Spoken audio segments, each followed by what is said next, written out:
দাইয়ে পেয়ে বুড়ির ভাষায়াত, দাইয়ে ভাইয়া বুড়ির ভাষায়াত। এক জায়গায় কয় সেমনি বসে বসে গল্প হচ্ছে, ওর মধ্যে এক বুড়ি আছে, কিরা যেন বাইশ আসছে, তাতে গন্ধ, সবাই রে সবাই দোষ দিয়ে তুই দিছিস তুই দিছিস, সবাই ঠেলাঠেলি রে, কেউ দেয়নি। লাস্টে কয় বুড়ি দিছে। আর বুড়ি তো আর ঝগড়া হতে পারতেছে না, বুড়িরই অজু বানানো লাগলো, অথচ বাদ দেশে আর একজন।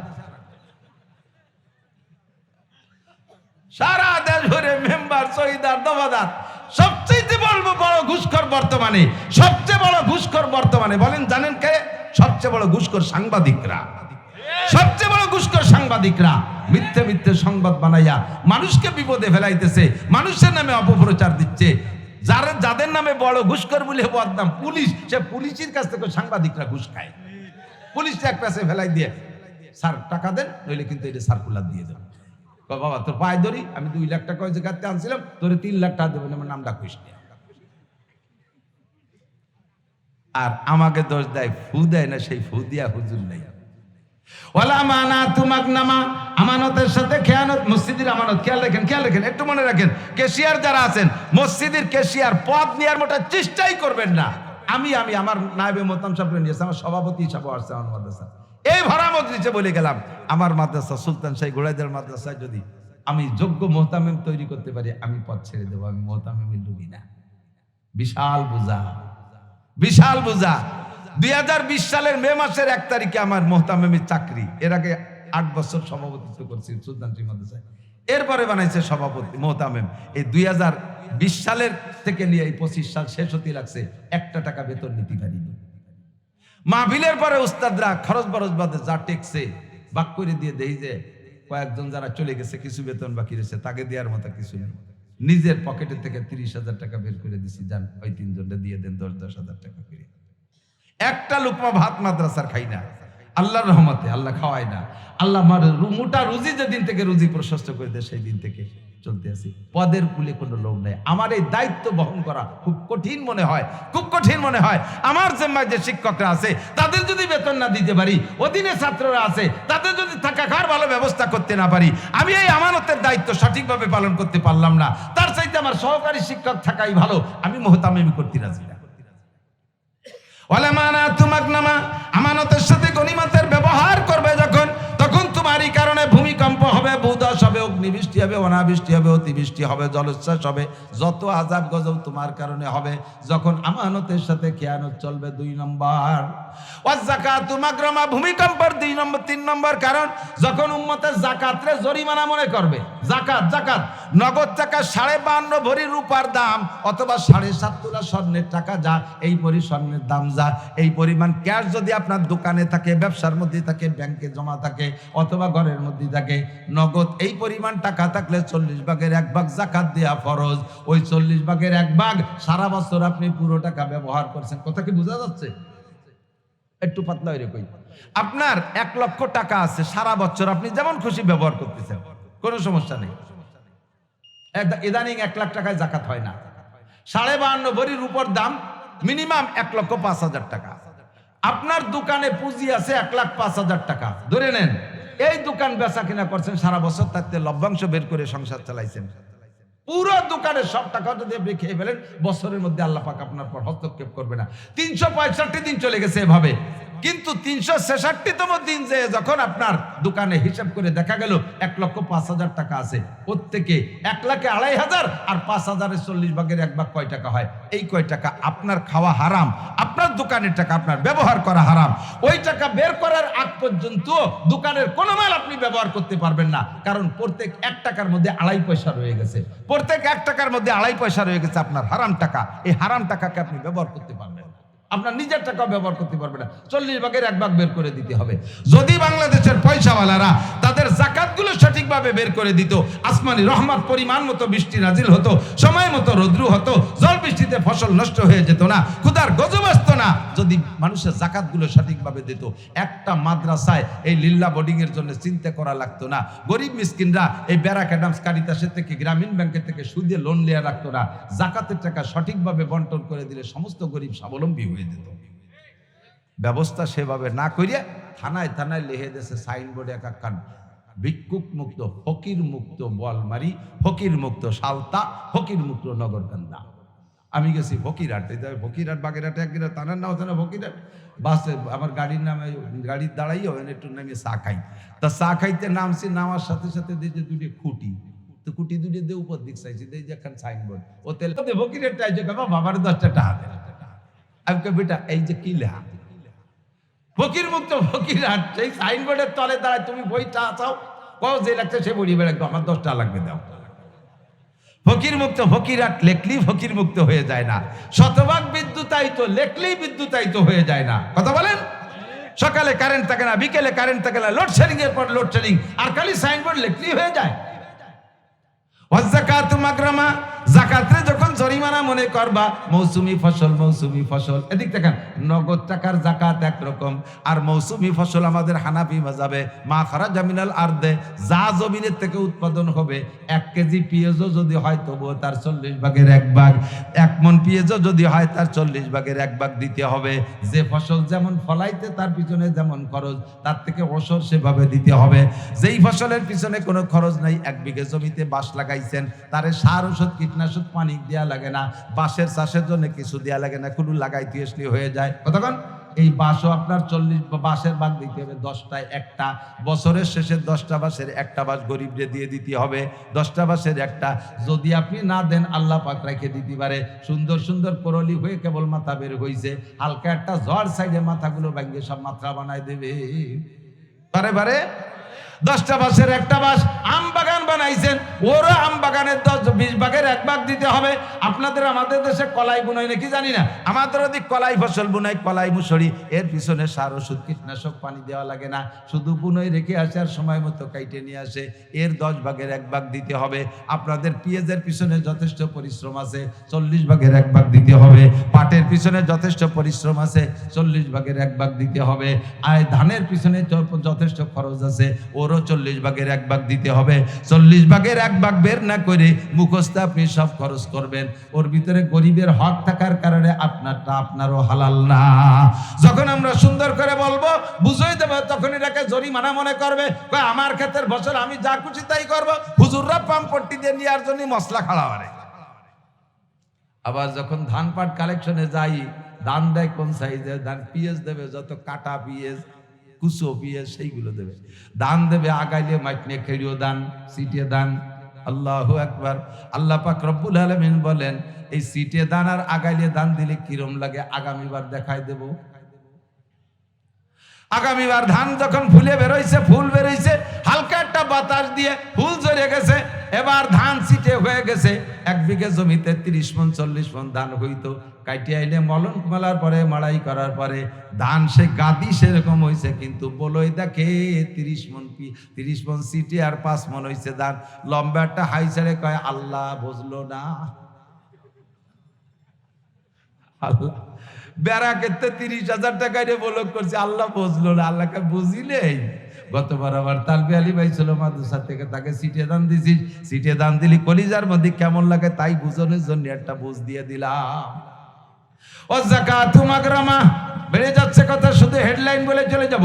4 নম্বর হলো ওয়াতুল্লিমালি গায়রিদ্দিন। মুসলমান ওদিকে দিক, মুসলমানরা যখন সন্তানদেরকে দিন শিক্ষা দেবে না, সব দুনিয়ার শিক্ষার পিছনে পাগল হবে, ইংলিশ মিডিয়ামে পড়াবে। এই সালতানগর কান্দার স্কুলে পোষায় না, ফরিদপুর শহরের স্কুলে পড়াবে, ঢাকার স্কুলে পড়াবে, কেজি কিন্ডার গার্ডেন, হাজার হাজার স্কুল কলেজ হবে, কিন্তু মাদ্রাসা হবে না। মাদ্রাসা থাকলেও সেখানে সন্তানদেরকে দেবে না। যদিও সন্তানদেরকে দেয়, খেয়াল করি, মাদ্রাসায় পড়বে একদল, পড়বে একদল, পড়বে না তা না, পড়বে একদল, কিন্তু উদ্দেশ্য খারাপ। শুধু প্র্যাকটিস চলতেছে, গজলের প্র্যাকটিস, কন্টেন্ট প্র্যাকটিস, বয়ানের প্র্যাকটিস। কিংবা কেন? হাফিজুর রহমান সিদ্দিকী তার পেট ফাড়লে, স্তন ফাড়লে, প্রত্যেক দিন তার যেই পরিমাণ দুধ হয়, 10 কেজি দুধ হয়, এইটা কিন্তু তার পেটের মধ্যে কোথাও প্যাকেট করা পাওয়া যাবে না। যাবে? 10 মিনিট আগেও ছিল না দুধ, 5 মিনিট আগেও ছিল না দুধ, 5 মিনিট পরে যখন দহন করতে যাবেন, তখন তার স্তনের ভিতরে 10 কেজি দুধ কোত্থেকে আসে? বক্তাদের মুখের কথা ওই রকম, বক্তার মুখের ভিতরে ওয়াজ লেখা নাই, জিহ্বায় ওয়াজ লেখা নাই, সিনের মধ্যে একটা ওয়াজের মেমোরি কার্ড ঢুকানো নাই, মাথার মধ্যে ওয়াজের মেমোরি কার্ড ঢুকানো নাই। এখানে বসার পরে বক্তাদের মুখ থেকে কথা আসে, কোত্থেকে আসে? বক্তাদের সিনার ভিতরে একটা থন আছে, একটা স্তন আছে, সেই স্তনের ভিতরে দুধ জমা হয়, কথা জমা হয়। গাভীর বানে দুধ আসে কখন? যখন বাছুরে যে বানে জিহ্বা দিয়ে চাটা দেয় তখন দুধ আসে। কতক্ষণ? দোয়ানোর আগে পানাইতে হয় না? যখনই বাছুরের জিহ্বা দিয়ে টান দেয় তখনই আল্লাহ তাআলা তাৎক্ষণিক ওই মুহূর্তে দুধ তৈরি করে। কোত্থেকে করে? আর দুধ তৈরি করে কি মেশিন দিয়ে? কুন মেশিন দিয়ে। কি মেশিন? কুন, কাপনুন পেশ কুন। কুন মেশিন মানে কাঠ কুন, ওই সে কুন মেশিন না। ওয়া ইযা আরাদা শাইআন আইয়াকুলা লাহু কুন ফায়াকুন। যখন আল্লাহ পাক কোনো কিছু করার ইচ্ছা করেন তখন কুন শব্দ ব্যবহার করেন, ফায়াকুন সঙ্গে সঙ্গে হইয়া যায়। বাছুরে যখন বানে জিহ্বা দিয়ে চাটা শুরু করে, ওই বাছুরের রুজি রেখেছেন আল্লাহ পাক তার মায়ের স্তনের মধ্যে। যত প্রাণী আছে যারা খাদ্য খায় সকলের রুজির জিম্মাদারি কার কাছে? আমা মিন দাব্বাতিন ফিল আরদি ইল্লা আলাল্লাহি রিজকুহা। জমিনের মধ্যে যত প্রাণী আছে সকলের রিজিকের জিম্মাদারি আল্লাহর কাছে। নবজাতক দুধের বাচ্চা বাছুর শক্ত খাবার খাইতে পারে না, খড় খাইতে পারে না, ঘাস খাইতে পারে না। এজন্য রব্বুল আলামিন তার মায়ের স্তনের ভিতরে তার খাদ্যের ব্যবস্থা রেখেছে। যতক্ষণ পর্যন্ত গাভীর বানে বা বাছুরের জিহ্বা দিয়ে না চাটা দেয় অতক্ষণ পর্যন্ত স্তনে দুধ আসে না। তানাগিরি ইয়াদকু দাকে হালওয়া ফুরুশ বাহরে বক্সা ইয়াসনমি আয়াদ ওয়াজোশ। তানাগিন্নাত তেফলে কায় জো সাদলাবান গর্নানা লাদ আবরু কায় খান্দাদ চামান। যতক্ষণ পর্যন্ত দুধের বাচ্চা টেটা করে না কাঁদে অতক্ষণ পর্যন্ত মায়ের স্তনে দুধ আসে না।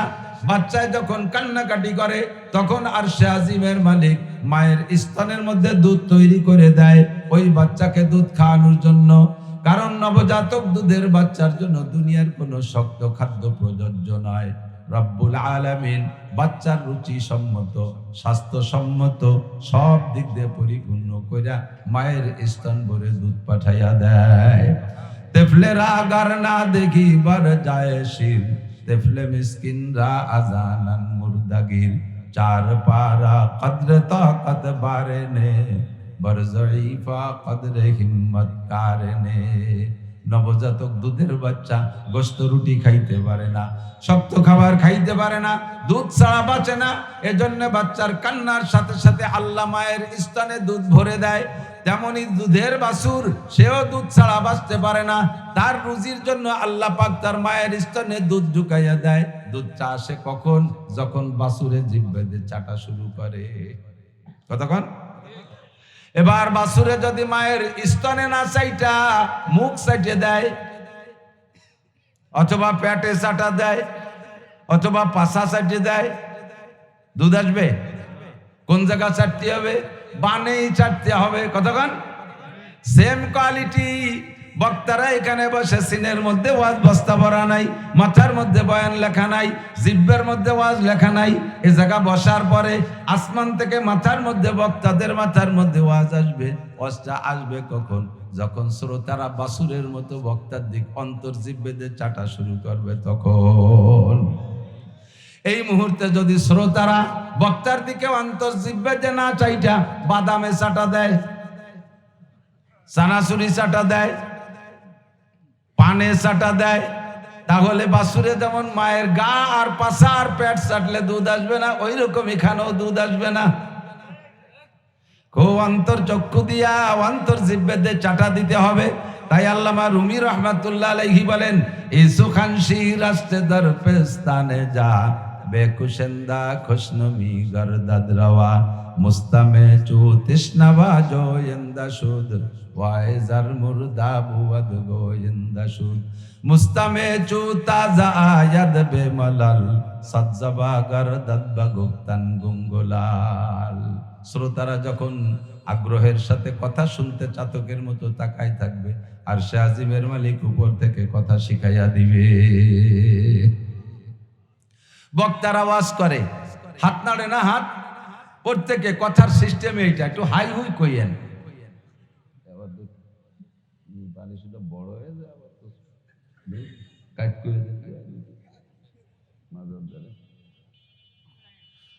ঠিক আছে। আল্লাহ অন্তর্জীব চক্ষু দিয়া, অন্তর্জীবে দিয়ে চাটা না দেওয়া পর্যন্ত উপর থেকে বয়ান সকলে শোনার জন্য আগ্রহ আছেন তো?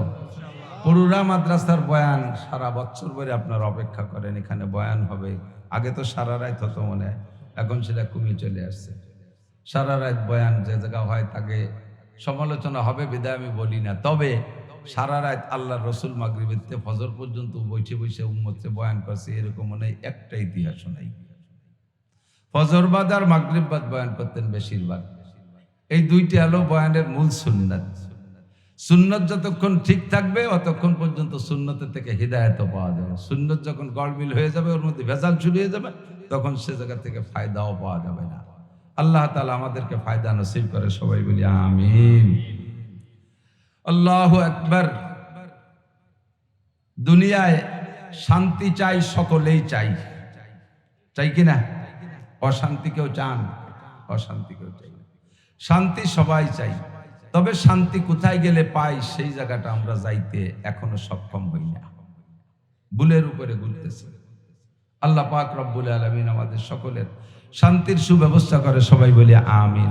বাতাস আসতেছে, এই যে এইটুকু গিরে দেওয়া উচিত ছিল, ঠান্ডা আসতেছে। আল্লাহ, গত শুক্রবারে ভূমিকম্প হয়েছে নাকি? এই আগের শুক্রবার এদিক হয়েছে নাকি? আমি তো খালি আমাদের ওই দিক হয়েছে, পুরো বাংলাদেশ হয়েছে না? ভূমিকম্পের কারণ কি? সদস্য হুজুর রহমাতুল্লাহ আলাইহির ছোট্ট একটা বই আছে লেখা, বইটার নাম প্রলয়ঙ্কারী ঘূর্ণিঝড়ের কারণ কি। বইটার নাম প্রলয়ঙ্কারী ঘূর্ণিঝড়ের কারণ কি, এই বলে বইটার নাম দিয়েছে। ছোট্ট মনে 8-10 পাতার ভিতরে লিখছে, ছোট্ট একটা বই, 10 টাকা করে। একসময় আমার সাথে মজিবর দারোগা থাকতো, উনি বইগুলো বিক্রি করত। তোর ভিতরে লেখছে শুধু হুজুর উপরে নাম দিয়েছে প্রলয়ঙ্কারী ঘূর্ণিঝড়ের কারণ কি, মূলত প্রাকৃতিক দুর্যোগের কারণ কি, ঘূর্ণিঝড়ের কারণ কি, ভূমিকম্পের কারণ কি, করোনার কারণ কি, ভূধসের কারণ কি, সিডার, সুনামি, নার্গিস, আইলা, আমপান, বুলবুল, ফানি, নাম শুনছেন না এগুলো বাংলাদেশে? এগুলোর কারণ কি, এটা কেন হয়? তো বিজ্ঞানীদের কাছে যদি জিজ্ঞাসা করি, তাহলে বিজ্ঞানীরা তাদের বিজ্ঞানী থিওরিতে অনেক জবাব দেয়।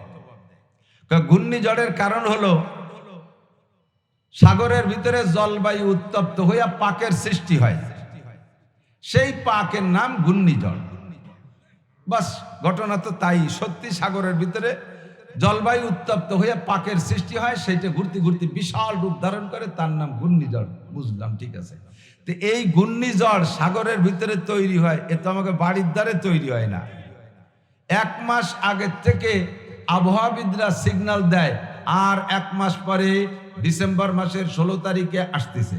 আজকে 200 মাইল আসছে, কালকে আর 200 মাইল আসছে, এরপরে ধীরে ধীরে সিগন্যাল দিতে থাকে 1 নম্বর, 2 নম্বর, 3 নম্বর, 10 নম্বর। এরপরে রাডারে ধরতেছে না, যার যার কাঁচা টাচা বাঁধিয়ে রেডি হয়ে যাবে।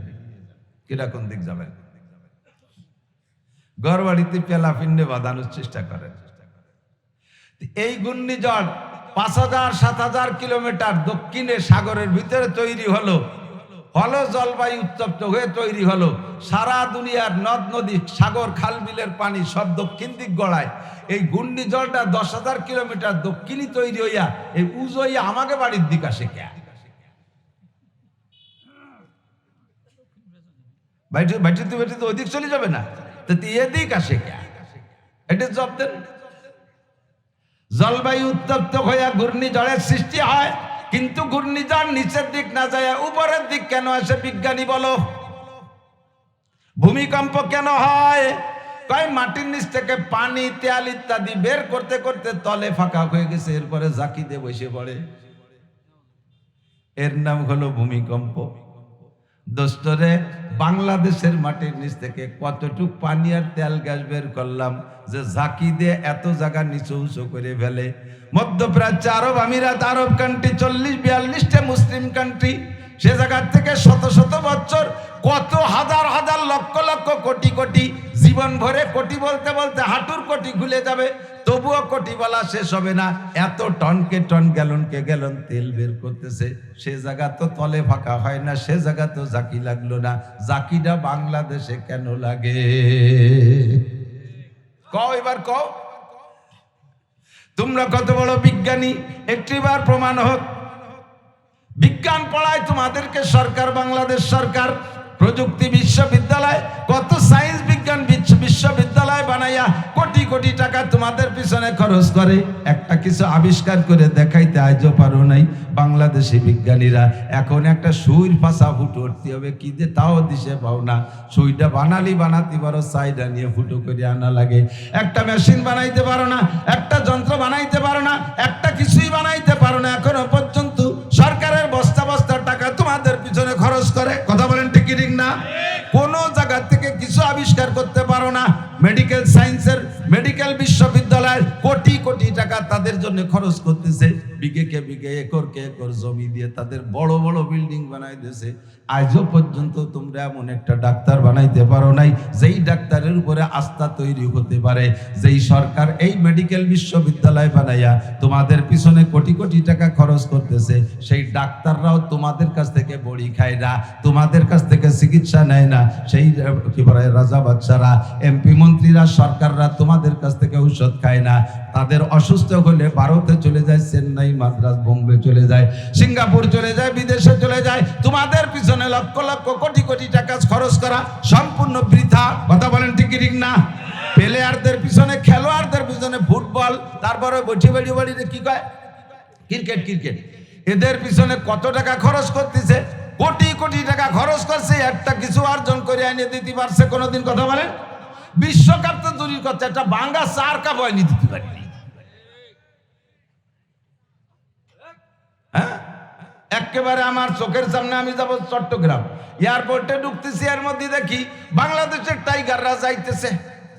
একেবারে টাইগারকে ব্যাগেও বাংলাদেশের পতাকা, মাথায় একটা বান্দা, গেঞ্জিতি পতাকা, তারপরে সব জায়গা পতাকা। যে পোশাক দেখা যায় সে জায়গায় পতাকা, যা না দেখা যায় হয়তো সে জায়গাও পতাকা, সব জায়গা পতাকা নিয়ে তারা বিমানে যাইতেছে। আমি জিজ্ঞেস করলাম, এই সোনা লক্ষ্মী তোমরা কোথায় যাও? কয় হুজুর দোয়া করেন, আমরা যাইতেছি বাংলাদেশের টাইগার হরিণ শিকার করতে। কোন কোন জায়গা যাবো? কয় সর্বপ্রথম যাব শ্রীলঙ্কা, তারপরে যাব পাকিস্তানের, পরে যাব ভারত। 3 দেশে খেলতে যাচ্ছি, দোয়া করেন। আমি বললাম জীবনে কোনোদিন তোদের জন্য দোয়া করি নাই, আজকে একটু দোয়া করলাম যেন তোরা জিতে আসতে পারিস। কয় হুজুর খেলার পক্ষে দোয়া করলেন? খেলা না, ওরা যা পারে লাইচোলা তৈরি আসলে জিতে আসুক। কোন জায়গায় কিছুতে জিততে পারে না। দুর্নীতি করা কত সহজ কাজ না? এ দুর্নীতি তুইও ফার্স্ট হতে পারি না, তা তো বলে সেকেন্ড হয়েছে। কথা হলো, কোনটাই ফার্স্ট হতে পারে না, সেকেন্ড হয়, থার্ড হয়, কোনো জায়গা ফেলও করে। আমি বললাম তোরা যা কয়দিন খেলবি? কয় 7 দিন। 7 দিন পরে যে আমি বিভিন্ন পত্রিকা, পেপার পত্রিকায় খবর নিচ্ছি, এরা গেল তো সাজে গুজে 10-20 জন এমপি মন্ত্রীরা তাদেরকে বিদায় ঘোষণা জানাইলি এয়ারপোর্টে আইসা, কিন্তু 7 দিন চলে যায়, 10 দিন চলে যায়, 15 দিন চলে যায়, তাদের আসার খবর শুনতে পারলাম না। এরপরে ওই খেলা দেখা পাল্টি একজনটা জিজ্ঞেস করলাম, অমুক তারিখে যে টাইগাররা গেল বিদেশে খেলতে জন্য, তারা কি দেখি জিতে নিয়ে আসলো? গেল তো খুব সাজে গুজে, আসলো কিভাবে তা তো জানলাম না। জানবেন কি, পরে হারিয়ে গেছে, এই বেশতে ভেনে ভেনে চলিয়েছে বলে। বস্তা বস্তা টাকা তাদের জন্য খরচ করে। আমি চ্যালেঞ্জ করে বলতে পারি, গর্ব করে বলতে পারি, আমার কওমি মাদ্রাসার ছাত্রদের পিছনে, খেলার পিছনে যদি সরকার সরঞ্জাম দেয়, খেলার পিছনে যদি সরঞ্জাম দেয়, তাহলে ইনশাআল্লাহ এরা বিদেশে যাইয়া ওখান থেকে তারা বিশ্বকাপ জীবনে একবার হলে এনে দেখাইতে পারবে। কতক্ষণ? তার হাজারো প্রমাণ। সারা পৃথিবীর যত আলেম আছে, তার মধ্যে হাদিসের উপরে সবচাইতে সারা পৃথিবীর সবচেয়ে বড় আলেম বাংলাদেশের সন্তান হযরত মাওলানা আব্দুল মালিক সাহেব। সারা পৃথিবীর যত হাফেজ আছে, সর্বকালের যেদিন থেকে প্রতিযোগিতা শুরু হয়েছে সেই থেকে থেকে বাংলাদেশের হাফেজরা 110 দেশ, 120 দেশ, 115 দেশ, 100 দেশ, 99 দেশ, 50 দেশ, 10 দেশ, যত দেশের মধ্যে প্রতিযোগিতা হোক, বাংলাদেশে হাফেজরা 1 নম্বর হয়ে আসে। কতক্ষণ? আমরা সায়েন্স পড়ি না, বিজ্ঞান পড়ি না, তারপর আমরা 76 কেজি বোমা বানাতে পারি। বুঝছেন না? 76 কেজি বোমা হুজুররা বানাইছো, তোমরা কি কসু বানাইছো? তোমরা যে সুন ছুটাই একটা টুল্লা বানাতে দিতে পাও না। বিজ্ঞানী হইছে, এদের পিছনে সরকার পয়সা খরচ করে একেবারে জলে কি বলা হয় সাইতে পানি ডালা ছাড়া আর কিছু না। কথা বলেন?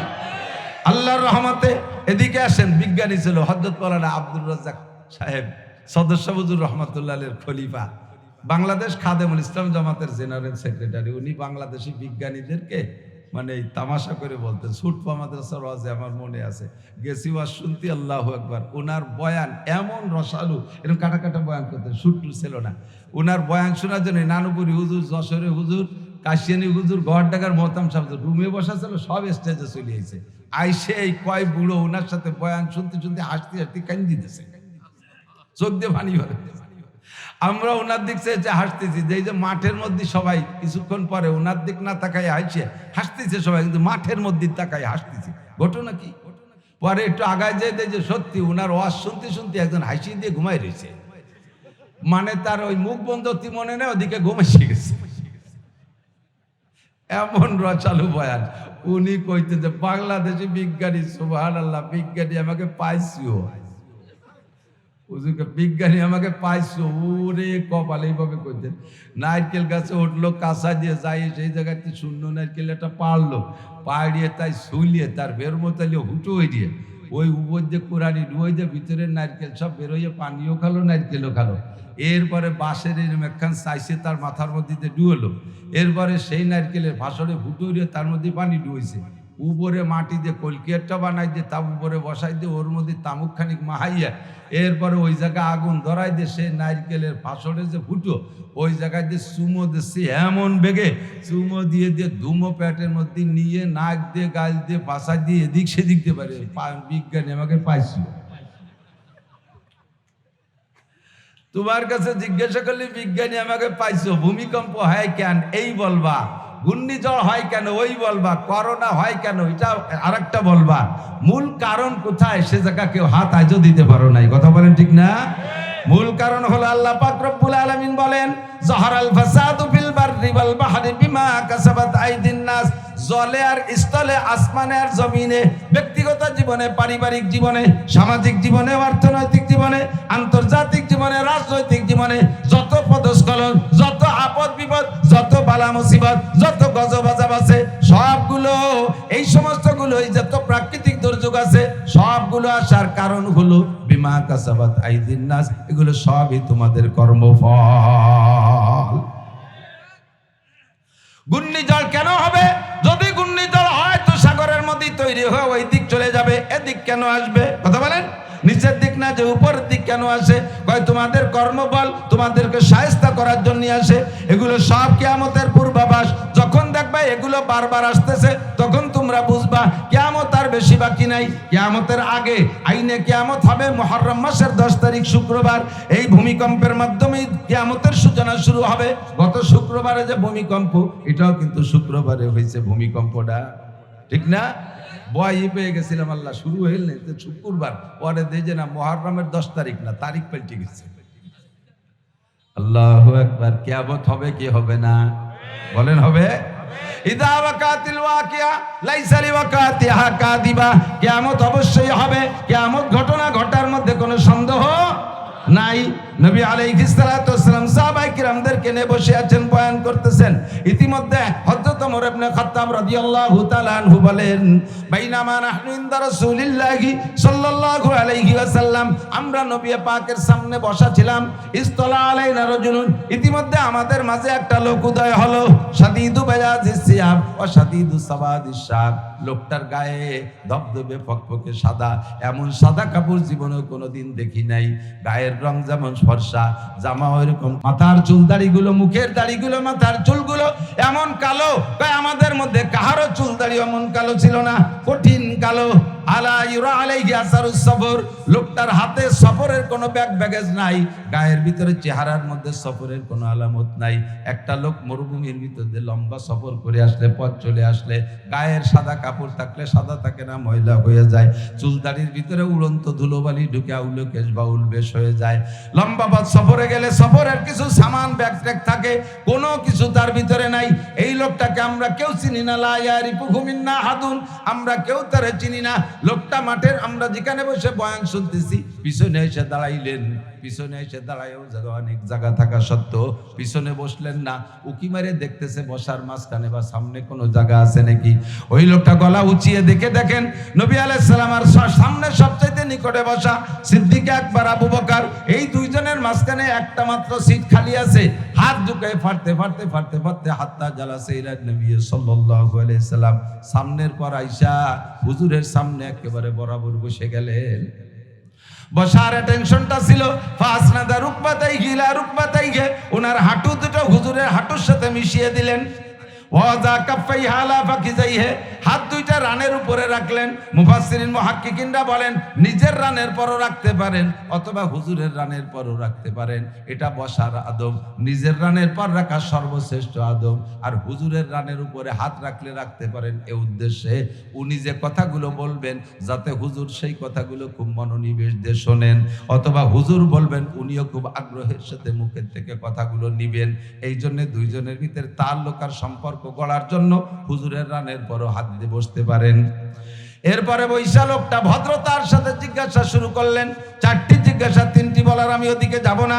চতুর্থ নম্বর জিজ্ঞাসাটা আমি হাদিসের অংশ শেষ বের করে পড়েছি। চতুর্থ নম্বর অংশ জিজ্ঞাসা করেছেন, ইয়া রাসূলুল্লাহ মাতা সাহ, হুজুর কিয়ামত কবে হবে?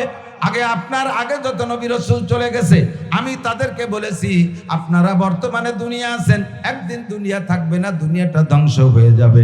এ দুনিয়া ধ্বংসের মধ্যে কোনো সন্দেহ নাই। ইদা ওয়াকাতিল ওয়াকিয়া লাইসা লিওয়াকাতিহা কাযিবা, দুনিয়া ধ্বংস হবে, কিয়ামত হবে, এর মধ্যে কোনো সন্দেহ। আমি সব নবীকে বলার পরে নবীরা বলতেন আমাকে, জিবরাইল মাতাসা কিয়ামত কবে হবে? আমি তো তা বলতে পারি না, কারণ আল্লাহ পাক নিজেই বলেছেন ইন্নাল্লাহা ইনদাহু ইলমুস সাআহ, পাঁচটা জিনিস আল্লাহ পাক হাতে রেখেছেন। হাজারো জ্ঞান মানুষকে দিয়েছেন, পাঁচটা জিনিস আল্লাহ হাতে রেখেছেন। এক নম্বরে ইন্নাল্লাহা ইনদাহু ইলমুস সাআহ, কিয়ামত কবে হবে, ধ্বংস কবে হবে, এইটা কেউ আল্লাহ জানাই নাই, কোন নবী রাসূলকেও জানাই নাই, আমি জিবরাইলকেও বলে নাই। কিয়ামত কবে হবে, যে ইসরাফিলের সিংহার বুকে দুনিয়া ধ্বংস হবে, সেই ইসরাফিল আলাইহিস সালামকে কোনো সাল তারিখ বলে দেওয়া হয় নাই। ইন্নাল্লাহা ইনদাহু ইলমুস সাআহ, কিয়ামতের তারিখ আল্লাহই জানে। ওগো নবী, আমি কোন নবীরে বলতে পারি নাই। আপনি কিছুদিন আগে মেরাজে গিয়েছিলেন, আল্লাহ পাকের সামনে বৈশা অনেক গোপন তথ্য সংগ্রহ করে নিয়ে আসছেন। আপনি কি জানেন মাতা সাআহ, কিয়ামত কবে হবে? নবী পাক জবাব দিলেন, মাল মাসউলু আনহা বিআলামা মিনাস সাইল। ভাই জিবরাইল, ভাই রে, যেই ব্যাপারে তুমি জিজ্ঞাসা করছো তোমার চাইতে আমি একটুও বেশি জানি না। অর্থাৎ কিয়ামত কবে হবে তুমিও যেমন জানো না, আমি এরকম জানি না। এবার জিবরাইল বললেন, ওই ভদ্রলোক জিবরাইল, যেহেতু বারবার আসতেছে বলেই বললাম, ভদ্রলোকের নাম জিবরাইল। উনি এবার হুজুরকে বলতেছেন, হুজুর কিয়ামতের নির্ধারিত তারিখ বলতে পারেন না, ঠিক আছে, তবে আমার ইমারাতুহা, তার পূর্বাভাস কি বলতে পারবেন? ঝড় আসবে তার পূর্বাভাস বলা হয়, আরে এটা বিভিন্ন প্রকার বৃষ্টি বাদল আসবে তার পূর্বাভাস বলা হয়, টন্নের নার্গিস আইলা আসবে পূর্বাভাস বলা হয়, কিয়ামত আসবে তার পূর্বাভাস কি দুই একটা বলতে পারবেন? হুজুর বলেন, হ্যাঁ তা আমি জানি, এগুলো আমাকে আল্লাহ পাক জানাই দিছে। এক নম্বরে হুজুর বলেন, আনতালিদাল আমাতু রাব্বাতাহা।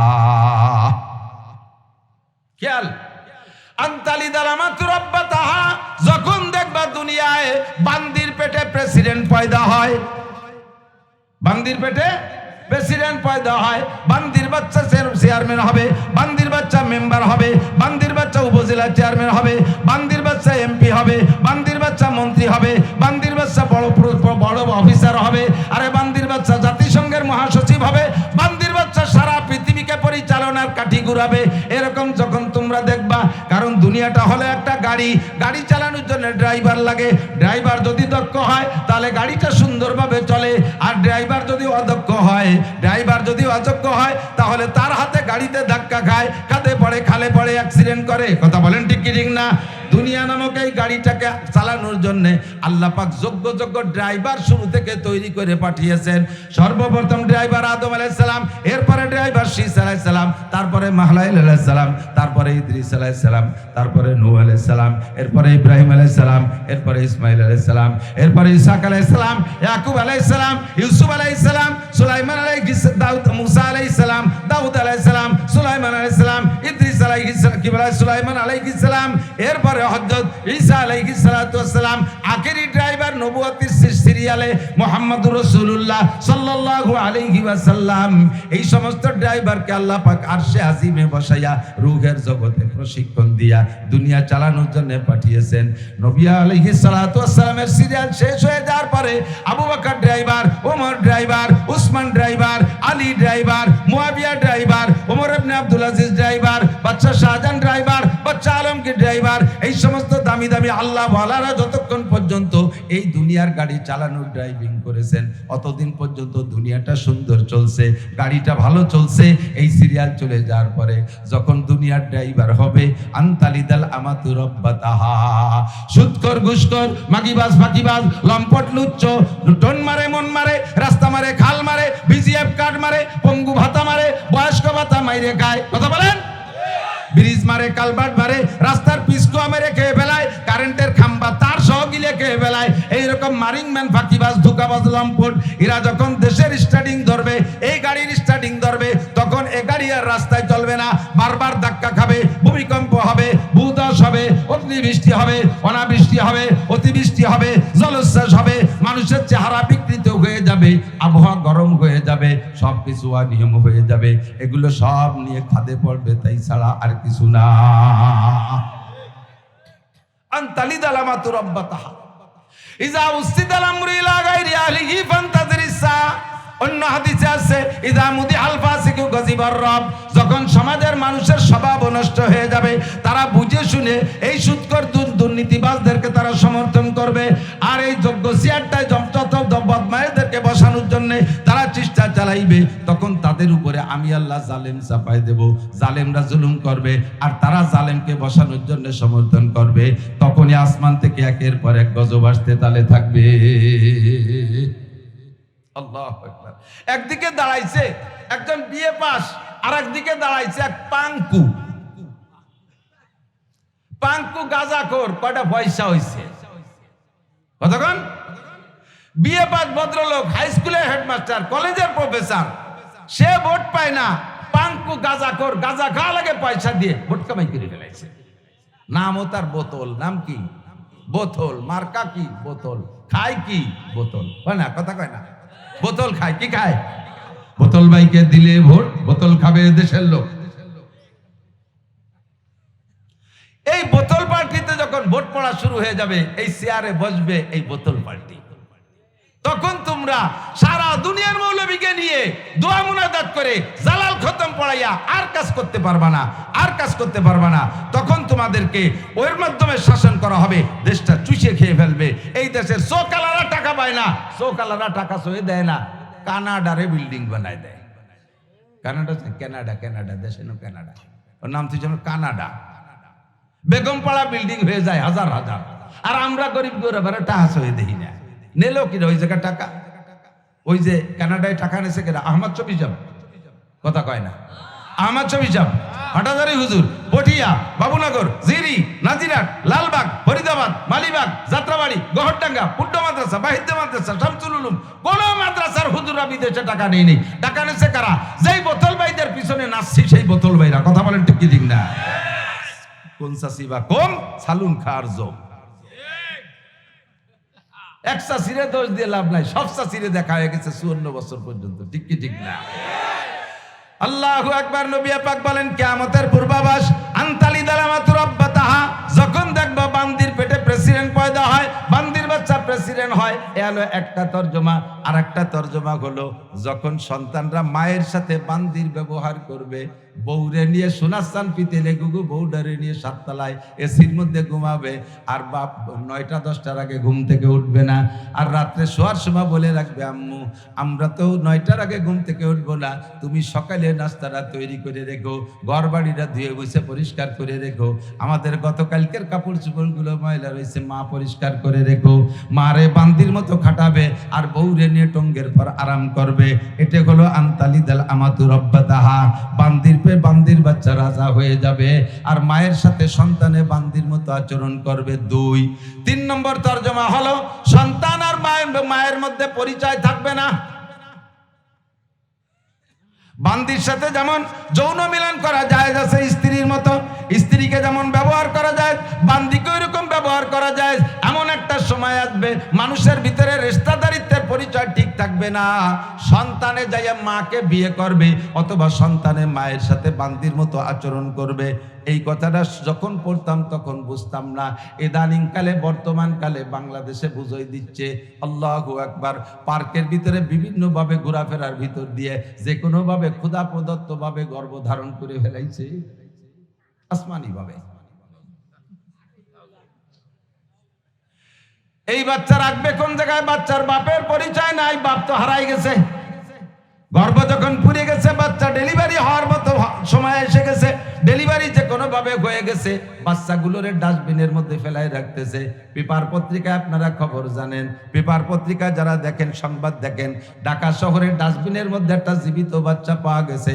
কুত্তই তার ঠ্যাং কামড়ায় ধরে নিয়ে যাচ্ছে, ওইটে মানুষের সামনে পড়ছে, মানুষে ধরে নিয়ে ওইটারে লালন পালন করে বড় করছে। ওর মায়ের আর ওই বাচ্চার সাথে খবর নাই, ওর মা তো এখনো পার্ক দিয়ে যা করার তাই করে বেড়াচ্ছে।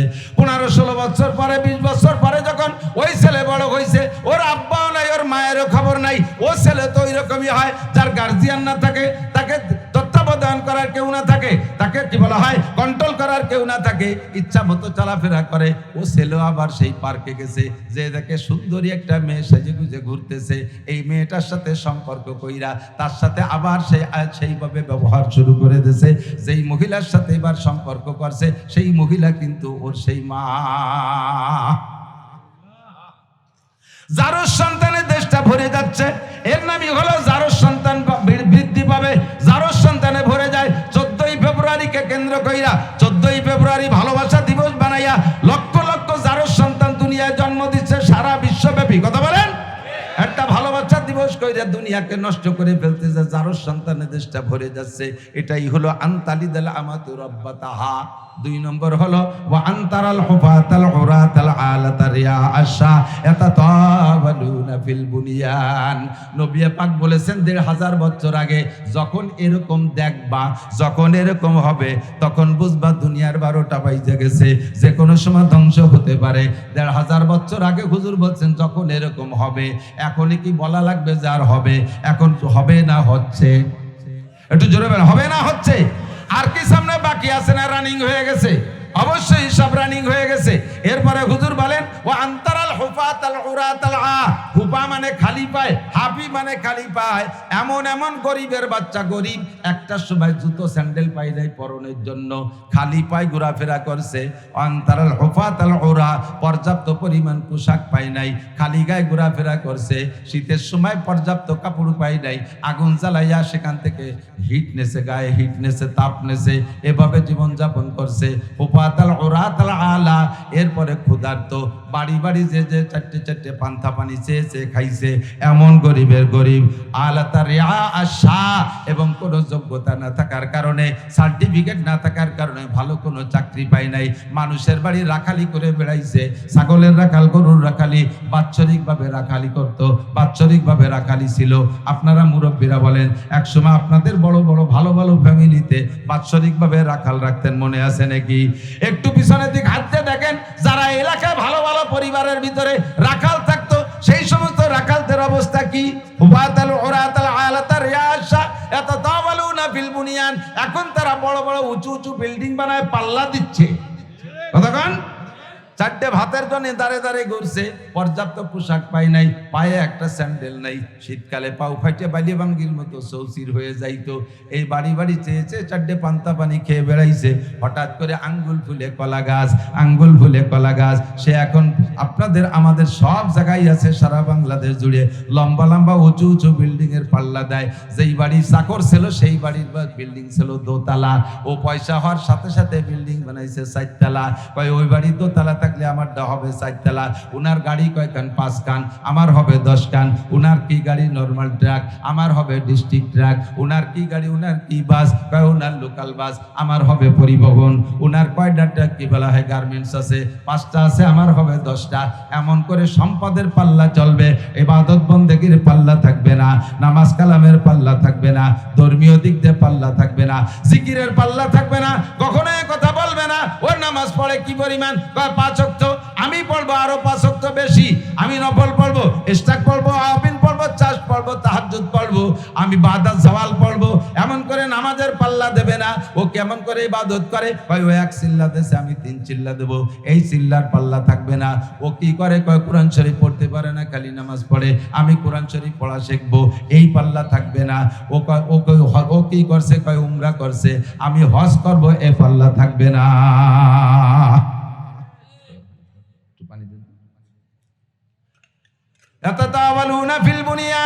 বিল্ডিং এর পাল্লা চলবে, এগুলো কি সামনে চলবে না চালু হয়ে গেছে? একটু বলেন, চলবে না চালু হয়ে গেছে? হুজুর বলেন এগুলো কিয়ামতের আলামত। এই কিয়ামতের আলামতের মধ্যে নবী পাক বলেন আরো 15টা আলামত আছে।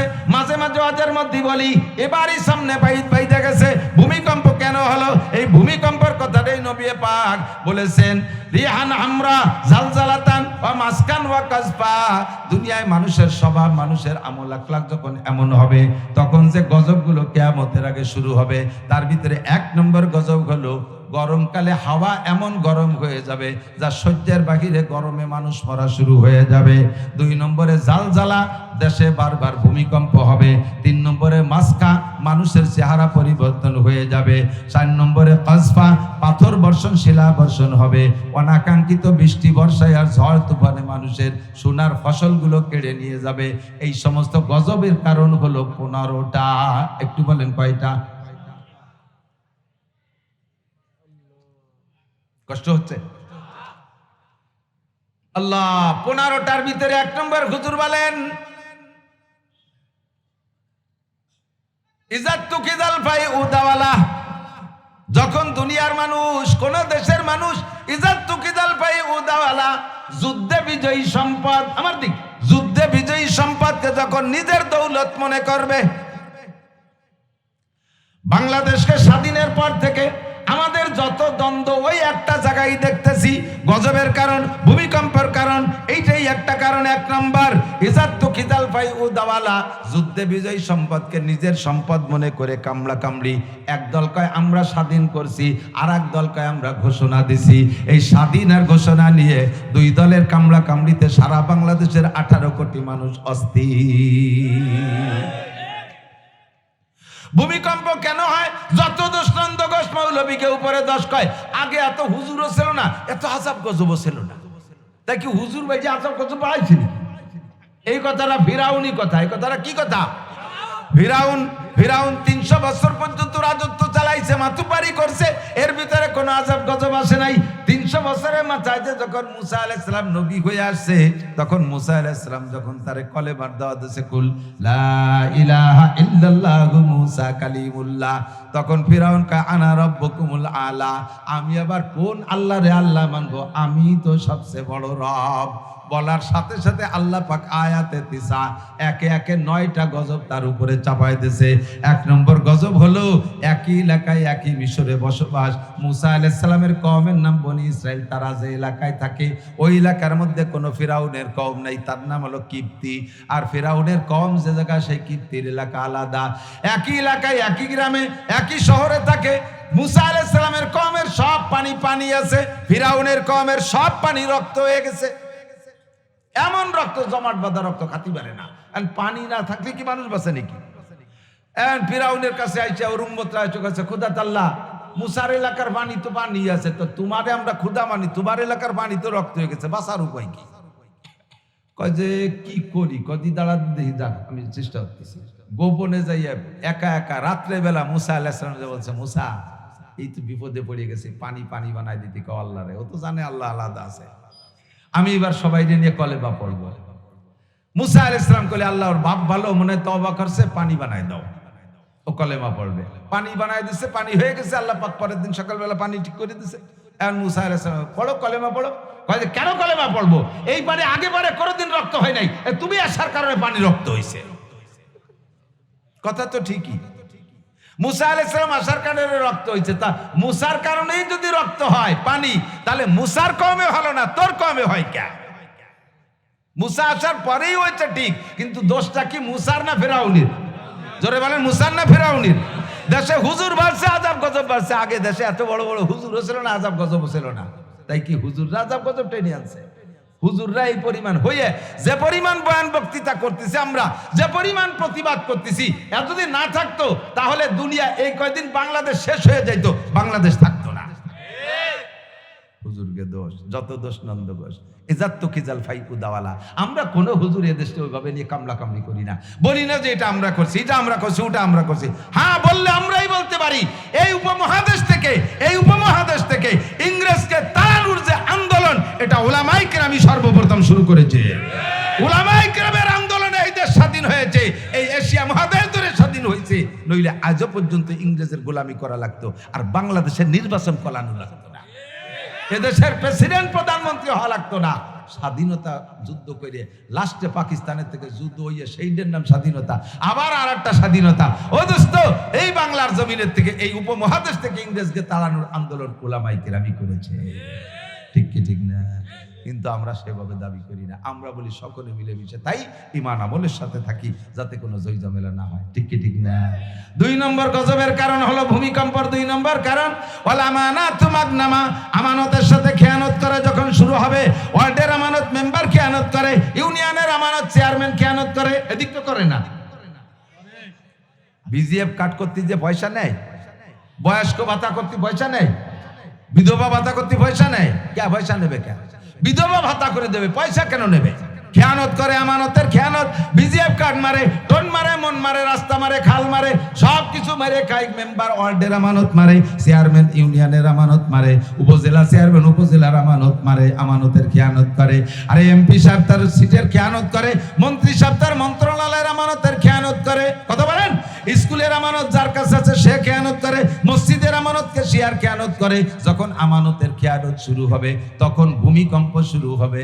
মসজিদে বৃষ্টির জন্য দোয়া হবে, সেক্রেটারি এলান দিয়েছে, সবাই বসবেন, জুমার নামাজের পরে মসজিদে দোয়া হবে। কতদিন বৃষ্টি হয় না, সবাই বসবে। এর মধ্যে একজন দাঁড়াতে, দোয়া আরবে কোন হুজুর?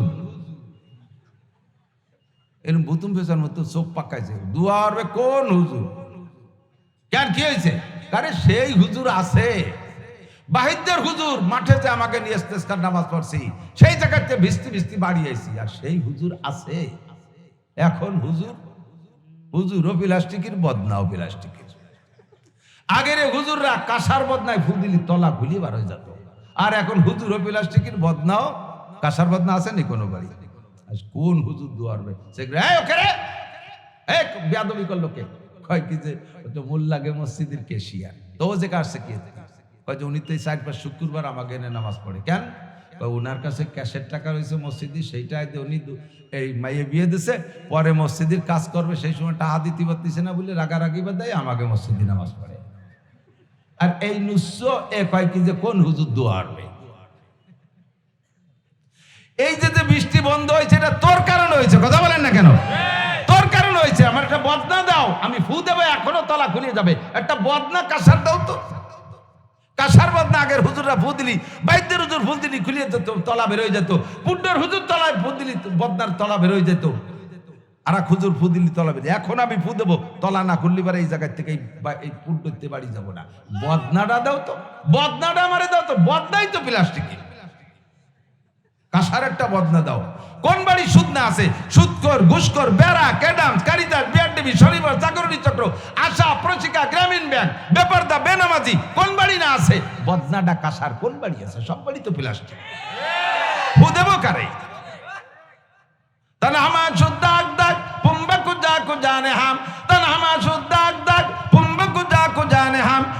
দিলে মান সদারেজু দিল বা কুজা কুজানে হাম, এক দিলে মান সদারেজু দিল বা কুজা কুজানে হাম। সারা গা ক্ষত বিক্ষত, ঔষধ লাগাবো কোন জায়গায়? দাইয়ে পেয়ে বুড়ির ভাষায়াত, দাইয়ে ভাইয়া বুড়ির ভাষায়াত। এক জায়গা কয় সেমনি বসে বসে গল্প হচ্ছে, ওর মধ্যে এক বুড়ি আছে, কিরা যেন বাইশ আসছে, তাতে গন্ধ সবাই রে সবাই দোষ দিয়ে তুই দিছিস তুই দিছিস, সবাই ঠেলাঠেলি রে, কেউ দেয়নি। লাস্টে কয় বুড়ি দিয়েছে। আর বুড়ি তো আর ঝগড়া হতে পারতেছে না, বুড়িরই অজু বানানো লাগলো, অথচ বাদ দিয়েছে আর একজন।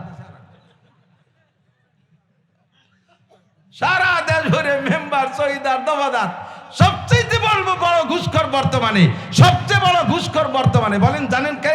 সবচেয়ে বড় ঘুষখোর সাংবাদিকরা। সবচেয়ে বড় ঘুষখোর সাংবাদিকরা মিথ্যে মিথ্যে সংবাদ বানাইয়া মানুষকে বিপদে ফেলাইতেছে, মানুষের নামে অপপ্রচার দিচ্ছে। যাদের নামে বড় ঘুষখোর বলে বদনাম, পুলিশ, সে পুলিশের কাছ থেকে সাংবাদিকরা ঘুষ খায়। পুলিশটা এক পাশে ফেলাই দিয়ে, স্যার টাকা দেন, নইলে কিন্তু এটা সার্কুলার দিয়ে দেন। বাবা তোর পায়ে ধরি, আমি 2 লাখ টাকা ওই জায়গাতে আনছিলাম, তোর 3 লাখ টাকা দেবেন, আমার নামটা খুশ।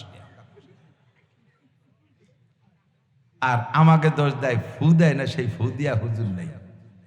ওয়ালা মানা তুমাক নামা, আমানতের সাথে খেয়ানত, মসজিদের আমানত। খেয়াল রাখেন, একটু মনে রাখেন, কেশিয়ার যারা আছেন, মসজিদের কেশিয়ার পদ নেওয়ার মোটা চেষ্টাই করবেন না। আমি আমার নায়েবে মোহতাম সাহেব নিয়েছে, আমার সভাপতি হিসাবে আসছে আমার মাদ্রাসা, এই ভরা মজলিসে বলে গেলাম, আমার মাদ্রাসা সুলতান শাহী গোড়াইদের মাদ্রাসায় যদি আমি যোগ্য মোহতামিম তৈরি করতে পারি, আমি পদ ছেড়ে দেবো, আমি মোহতামিমে ডুবি না। বিশাল বোঝা, বিশাল বোঝা। 2020 সালের মে মাসের 1 তারিখে আমার মোহতামিমের চাকরি। এর আগে 8 বছর সভাপতিত্ব করছি সুলতান শাহী মাদ্রাসায়, এরপরে বানাইছে সভাপতি মোহতামিম। এই 2020 সালের থেকে নিয়ে এই 25 সাল শেষ হতে লাগছে, 1 টাকা বেতন নিতে পারিনি। মাহফিলের পরে উস্তাদরা খরচ বরচ বাদে যা টেকছে বাক করে দিয়ে দেই যে কয়েকজন যারা চলে গেছে, কিছু বেতন বাকি রয়েছে, তাকে দেওয়ার মতো কিছু নেই। নিজের পকেটের থেকে 30,000 টাকা বের করে দিছি, যান ওই 3 জনটা দিয়ে দেন 10,000 টাকা করে। একটা লুকমা ভাত মাদ্রাসার খাই না, আল্লাহর রহমতে আল্লাহ খাওয়ায় না। আল্লাহ আমার মোটা রুজি যেদিন থেকে রুজি প্রশস্ত করে দেয়, সেই দিন থেকে চলতে আছি। পদের কুলে কোনো লোভ নেই। আমার এই দায়িত্ব বহন করা খুব কঠিন মনে হয়, খুব কঠিন মনে হয়। আমার জিম্মায় যে শিক্ষকরা আছে, তাদের যদি বেতন না দিতে পারি, অধীনে ছাত্ররা আছে, তাদের যদি থাকা খাওয়ার ভালো ব্যবস্থা করতে না পারি, আমি এই আমানতের দায়িত্ব সঠিকভাবে পালন করতে পারলাম না। তার চাইতে আমার সহকারী শিক্ষক থাকাই ভালো, আমি মোহতামিমি করতে রাজি না। আমানতের সাথে গনিমতের ব্যবহার করবে যখন, তখন তোমারই কারণে ভূমিকম্প হবে, ভূধস হবে, অগ্নিবৃষ্টি হবে, অনাবৃষ্টি হবে, অতিবৃষ্টি হবে, জলোচ্ছ্বাস হবে, যত আযাব গজব তোমার কারণে হবে। যখন আমানতের সাথে খেয়ানত চলবে। 2 নম্বর ওয়াযাকাতু মাগরামা, ভূমিকম্পের 3 নম্বর কারণ, যখন উম্মতের যাকাতরে জরিমানা মনে করবে। যাকাত নগদ টাকা 52.5 ভরি রূপার দাম, অথবা 7.5 তোলা স্বর্ণের টাকা, যা এই পরি স্বর্ণের দাম, যা এই পরিমাণ ক্যাশ যদি আপনার দোকানে থাকে, ব্যবসার মধ্যে থাকে, ব্যাংকে জমা থাকে, অথবা ঘরের মধ্যে থাকে, নগদ এই পরিমাণ টাকা থাকলে 40 ভাগের 1 ভাগ যাকাত দেয়া ফরজ। ওই 40 ভাগের 1 ভাগ সারা বছর আপনি পুরো টাকা ব্যবহার করছেন। কথা কি বোঝা যাচ্ছে? একটু পাতলা হয়ে কই, আপনার 1 লক্ষ টাকা আছে, সারা বছর আপনি যেমন খুশি ব্যবহার করতেছেন, কোনো সমস্যা নেই। ইদানিং 1 লাখ টাকায় যাকাত হয় না। 52.5 ভরির উপর দাম মিনিমাম 1,05,000 টাকা। আপনার দোকানে পুঁজি আছে 1,05,000 টাকা ধরে নেন, এই দোকান বেচা কিনা করছেন সারা বছর, তাতে লভ্যাংশ বের করে সংসার চালাইছেন। পুরো দোকানের সব টাকা যদি আপনি খেয়ে ফেলেন, বছরের মধ্যে আল্লাহ পাক আপনার পর হস্তক্ষেপ করবে না। 365 দিন চলে গেছে এভাবে, কিন্তু 366তম দিন যে যখন আপনার দোকানে হিসাব করে দেখা গেল 1,05,000 টাকা আছে, প্রত্যেকে 1,02,500, আর 5,000-এর 40 ভাগের 1 ভাগ কয় টাকা হয়? এই কয় টাকা আপনার খাওয়া হারাম, আপনার দোকানের টাকা আপনার ব্যবহার করা হারাম। ওই টাকা বের করার আগ পর্যন্ত দোকানের কোনো মাল আপনি ব্যবহার করতে পারবেন না, কারণ প্রত্যেক 1 টাকার মধ্যে 2.5 পয়সা রয়ে গেছে। প্রত্যেক 1 টাকার মধ্যে 2.5 পয়সা রয়ে গেছে আপনার হারাম টাকা। এই হারাম টাকাকে আপনি ব্যবহার করতে পারবেন না, আপনার নিজের টাকা ব্যবহার করতে পারবে না। 40 ভাগের 1 ভাগ বের করে দিতে হবে। যদি বাংলাদেশের পয়সাওয়ালারা তাদের জাকাতগুলো সঠিকভাবে বের করে দিত, আসমানি রহমত পরিমাণ মতো বৃষ্টি নাজিল হতো, সময় মতো রৌদ্র হতো, জল বৃষ্টিতে ফসল নষ্ট হয়ে যেত না, ক্ষুধার গজব আসতো না যদি মানুষের জাকাতগুলো সঠিকভাবে দিত। একটা মাদ্রাসায় এই লিল্লা বোর্ডিং এর জন্য চিন্তা করা লাগতো না, গরিব মিসকিনরা এই ব্যারাক অ্যাডামস কারিতাসের থেকে গ্রামীণ ব্যাংকের থেকে সুদে লোন নেওয়া রাখতো না, জাকাতের টাকা সঠিকভাবে বন্টন করে দিলে সমস্ত গরিব স্বাবলম্বী হয়ে যেত। ব্যবস্থা সেভাবে না করিয়া থানায় থানায় লিখে দিয়েছে সাইনবোর্ডে একাকান, ভিক্ষুক মুক্ত, ফকির মুক্ত বলমারি, ফকির মুক্ত সালতা, ফকির মুক্ত নগরকান্দা। আমি গেছি ফকিরহাট, ফকিরহাট বাগেরহাটে একদিন থানার নাম হচ্ছে না ফকিরহাট, বাসে আমার গাড়ির নামে গাড়ির দাঁড়াই হবে না, ফকিরহাট বাবার 10টা টাকা দেয়। আমি বেটা এই যে কি লেখা ফকির মুক্ত ফকিরহাট, সেই সাইনবোর্ডের তলে দাঁড়ায় তুমি বইটা চাও, কও যে লাগছে সে বলি বেড়াকো, আমার 10 টাকা লাগবে দাও। ফকির মুক্ত ফকিরহাট লেখলেই ফকির মুক্ত হয়ে যায় না, শতভাগ বিদ্যুতায়িত লেখলেই বিদ্যুতায়িত হয়ে যায় না। কথা বলেন? সকালে কারেন্ট থাকে না, বিকেলে কারেন্ট থাকে না, লোডশেডিং এর পর লোডশেডিং, আর খালি সাইনবোর্ড লেখলেই হয়ে যায়। ওয়াজাকাতু মাগরামা, যাকাতে যখন জরিমানা মনে করবা, মৌসুমি ফসল, মৌসুমি ফসল, এদিক দেখেন নগদ টাকার যাকাত একরকম, আর মৌসুমি ফসল আমাদের হানাফি মাযহাবে মা খারাজা মিনাল আরদে, যা জমিনের থেকে উৎপাদন হবে। 1 কেজি পেঁয়াজও যদি হয় তবুও তার 40 ভাগের 1 ভাগ, 1 মণ পেঁয়াজও যদি হয় তার 40 ভাগের 1 ভাগ দিতে হবে। যে ফসল যেমন ফলাইতে তার পিছনে যেমন খরচ, তার থেকে ওসর সেভাবে দিতে হবে। যেই ফসলের পিছনে কোনো খরচ নাই, 1 বিঘে জমিতে বাঁশ লাগাইছেন, তারে সার ওষুধ কীটনাশক পানি দেয়া লাগে না, বাঁশের চাষের জন্য কিছু দেয়া লাগে না, কোনো লাগাইতে আসলে হয়ে যায়। কতক্ষণ এই বাঁশও আপনার 40 বাঁশের ভাগ দিতে হবে, 10টায় 1টা, বছরের শেষে 10টা বাঁশের 1টা বাঁশ গরিবরে দিয়ে দিতে হবে, 10টা বাঁশের 1টা। যদি আপনি না দেন আল্লাহ পাক রেখে দিতে পারে, সুন্দর সুন্দর করলি হয়ে কেবল মাথা বের হইছে, হালকা একটা ঝড় সাইডে মাথাগুলো ভাঙে সব মাথা বানায় দেবে। বারে বারে 10টা বাঁশের 1টা বাঁশ। আম বাগান বানাইছেন, ওরা আম বাগানের 10-20 ভাগের 1 ভাগ দিতে হবে। আপনাদের আমাদের দেশে কলাই বুনাই নাকি জানি না, আমাদের ওদিক কলাই ফসল বুনাই, কলাই মুসুরি, এর পিছনে সার ওষুধ কীটনাশক পানি দেওয়া লাগে না, শুধু বুনই রেখে আসে আর সময় মতো কাইটে নিয়ে আসে, এর 10 ভাগের 1 ভাগ দিতে হবে। আপনাদের পেঁয়াজের পিছনে যথেষ্ট পরিশ্রম আছে, 40 ভাগের 1 ভাগ দিতে হবে। পাটের পিছনে যথেষ্ট পরিশ্রম আছে, 40 ভাগের 1 ভাগ দিতে হবে।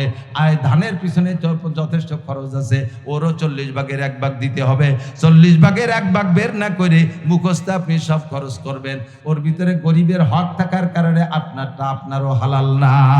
যখন আমরা সুন্দর করে বলবো, বুঝাই দেবো, তখন এটাকে জরিমানা মনে করবে, আমার ক্ষেত্রের বছর আমি যা খুশি তাই করবো। হুজুররা পাম্পট্টি দিয়ে নেওয়ার জন্য মশলা খাড়া করে।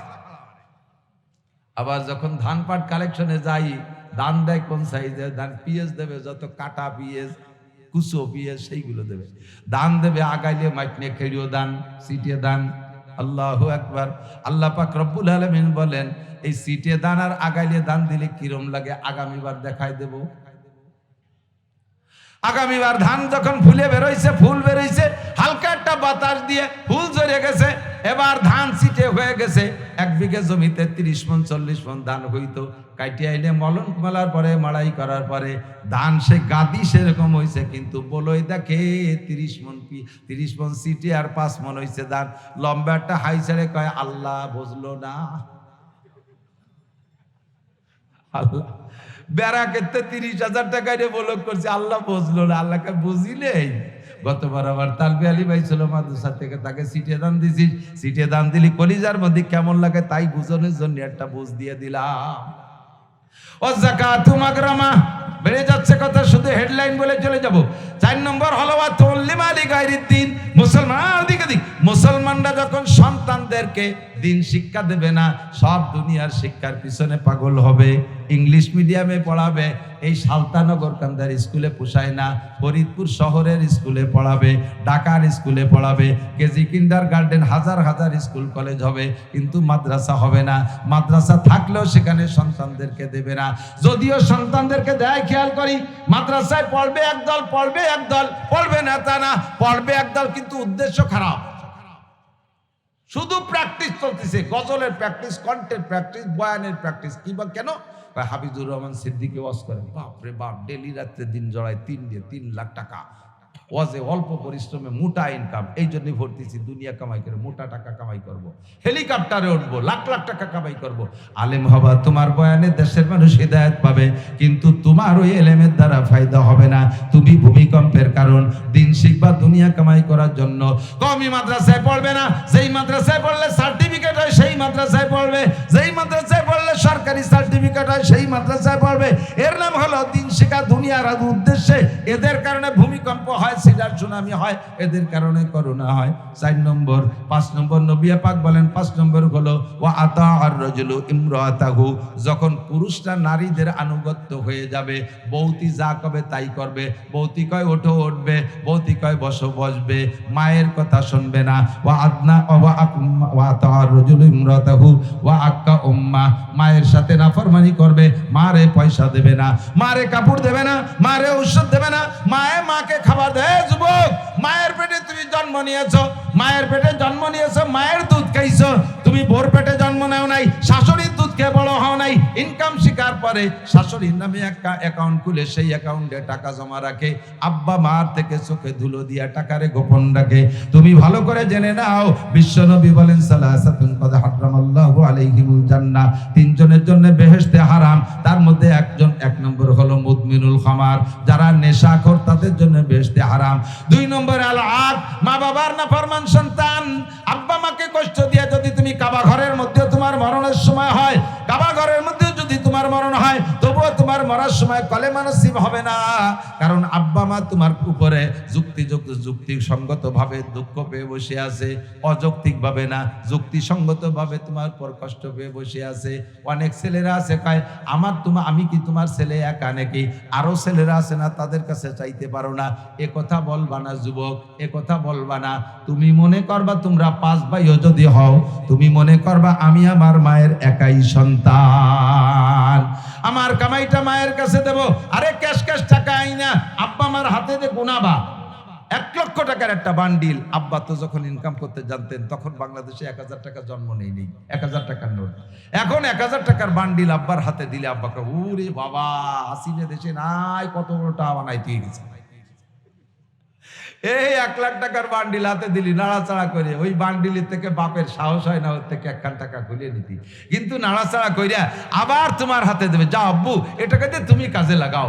এই টাকা আব্বার হাত দিয়ে নাড়াচাড়া হইয়া মায়ের হাতের গুণাগুনির পরে আবার তোমার হাতে আসবে। এই টাকারে যে জায়গা লাগাবা ওই জায়গা টাকার গাছ হবে, ওই টাকায় গাছ হবে। আর আব্বা মার চোখ ফাঁকি দিয়ে, আব্বা মার হাত ফাঁকি দিয়ে শাউরির হাত দিয়ে গুনাইয়া টাকার বরকত নিবা, ও টাকা যে জায়গা লাগাবা কারুনি সম্পদের মতো মাটির তলে চলে যাবে। ব্লকের মেশিন পুতপা, তাই যে পানি বেরোবে না, ফক ফক করে গ্যাস বেরোবে। ওয়াদনা সাদিকাহু ওয়া আকসাবা, কিয়ামতের আলামত নবী পাক বলেন ভূমিকম্প আর ঘূর্ণিঝড়ের কারণ কি? নবী পাক বলেন ওয়াদনা সাদিকাহু ওয়া আকসাবা, বন্ধু বান্ধবের পিছনে হাজার হাজার লক্ষ লক্ষ টাকা খরচ করবে, কিন্তু আব্বার লুঙ্গি কিনে দেবে না। আব্বা একটু তবলিগে যাইতে 5000 টাকা চাইলে সে সময় টাকা থাকে না, চার দোকানে বসে পিঠাগিরি দেখায়, মিষ্টির দোকানে বসে হাজার হাজার টাকা নষ্ট করে, নির্বাচনের 5 লক্ষ লক্ষ টাকা খরচ করে, অথচ আব্বার জন্য ঔষধের টাকা জোটে না। এই তোর কারণে দুনিয়ায় ভূমিকম্প হয় আর গজব হয়। এরপরে হুজুর বলেন 4-8-9 নম্বরে হলো হুজুর বলেন ওয়াজাহারাতিল আসওয়াতু ফিল মাসাজিদ, বড় বড় মসজিদ হবে, মাসাজিদুহুম মুতাআমিরাতুন ওয়া হিয়া খারাবুন আনিল হুদা, মসজিদ বানাইয়া পাল্লা দেবে। ওদের মসজিদ কি দিয়ে বানাইছে? কয় ইট দিয়ে রং করছে, শুধু টাইলস করে নাই। কয় না আমাদেরটা টাইলস হবে। ওদেরটা কি টাইলস দেশে? কয় আকিস কোম্পানির। আমাদেরটাই হবে মার্বেল টাইলস। ওদেরটার ভিতরে বাতাসের কি ব্যবস্থা? ওদেরটার ভিতরে ফ্যান দেশে। আমাদেরটাই হবে এসি। ওদেরটাই কি ফ্যান দেশে? কয় 52 ইঞ্চি ফ্যান দেশে। আমাদেরটা হবে হেলিকপ্টার সাইজের ফ্যান। দেখছেন হেলিকপ্টারের ফ্যান, বড় বড় ফ্যান, এক ফ্যানে সারা মসজিদ। ওই যে যদি না দিতেন বাঙ্গা ঈদগাহ মাদ্রাসার মসজিদে দেখবেন লিকসন চৌধুরী ফ্যান কটা আছে, তার 8-8টা ফ্যানে এক হেলিকপ্টার উড়তি না। পাল্লা চলবে মসজিদ বানাইয়া। ওদের মসজিদে নরমাল কার্পেট, আমাদেরটা হবে মখমল, গালিচা হবে 1 ইঞ্চি। এইভাবে পাল্লা চলবে, কিন্তু মসজিদের ভিতরে মুসল্লি থাকবে না। ফজরের আজান দিলে ইমাম, মুয়াজ্জিন আর বুড়ো একজন মুসল্লি ছাড়া মুসল্লি নাই। ওক্তীয় নামাজে কোনো কোনো মসজিদে আজানের ব্যবস্থাও থাকবে না। এইগুলো